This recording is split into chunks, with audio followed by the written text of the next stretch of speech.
जय Hind. Mumbai cyber crime branch ने waste cyber police station में एक डिजिटल अरेस्ट का ऑफेंस रजिस्टर था और उस ऑफेंस की तहकीकात बहुत ही बारीकी से और टेक्निकल बेसिस से की थी। तो इसके आधार पर आज तक हमने इस केस में कुल 7 एक्यूज़ को अरेस्ट किया है।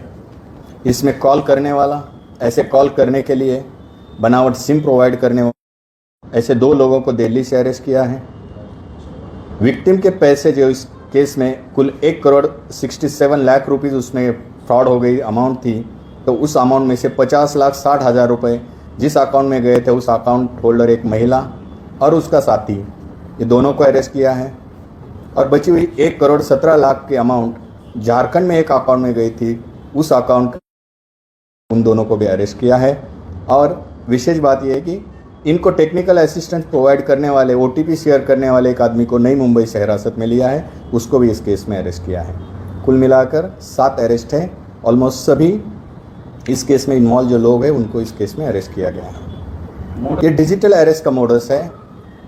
विक्टिम को बताया जाता है कि आपके आधार कार्ड का नंबर इस्तेमाल करके जो बैंक अकाउंट है उसका मनी लॉन्ड्रिंग में इस्तेमाल हुआ है और आपके खिलाफ सुप्रीम कोर्ट की ओर से अटक वारंट जारी हुआ है। विक्टिम को लगता है कि शायद ये सब सच है। कुछ लोकल के नाम या कुछ गवर्नमेंट के स्टैम्प, बनावट स्टैम्प, इस चीज़ों का इस्तेमाल किया जाता है और फिर उसको कहा जाता है कि आपकी मनी को वेरीफाई करना है और आपको आपका पैसा स्वयं करना होगा।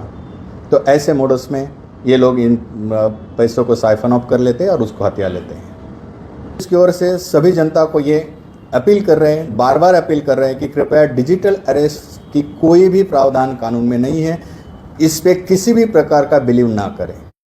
भी कहता है डिजिटल अरेस्ट की बात करता है तो वो 100% फेक है। तुरंत अपने नज़दीकी पुलिस स्टेशन या 1930 पे कॉल कीजिए। दूसरी बात, किसी भी हालत में कोई भी तुम्हें कहता है पुलिस का नाम लेके कि आपका पैसा वेरीफाई करना है और आप फला अकाउंट में ट्रांसफ़र करें, तो आपके सारे बैंक अकाउंट RBI के द्वारा रेगुलेट होते हैं।